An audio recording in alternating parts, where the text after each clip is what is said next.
আপনার চ্যানেলের মাধ্যমে সবাইকে ধন্যবাদ জানাচ্ছি আমার ত্রিপুরাবাসীকে এবং ওনাদের আমন্ত্রণ জানাচ্ছি ওনারা যাতে আজকে আমার ক্লাবে এসে আমরা রাম পুজোর আয়োজন করেছি।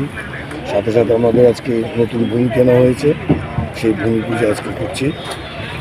আশা করছি আমাদের ত্রিপুরাবাসীকে আমি অনুরোধ করছি ওনারা যাতে এসে আজকে রাম পুজোতে আমাদের সাথে আনন্দ উপভোগ করে। অ্যাকচুয়ালি রাম পূজা করার মেন উদ্দেশ্য হচ্ছে রাম তো রামই, পৃথিবীতে রামের উপর তো কেউ নেই।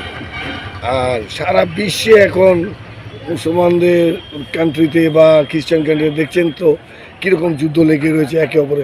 একমতে হিন্দু সাম্রাজ্যে রয়েছে শান্তি, আমরা হিন্দুরা শান্তির পক্ষে থাকি। আর এই জন্যই আর কি আমাদের হিন্দু কালচারটা যাতে দিনকে দিন বৃদ্ধি পায়, হ্যাঁ, সেইটাকে এক্সিবিট করা, সেটাকে তুলে ধরে হচ্ছে আমাদের প্রধান উদ্দেশ্য।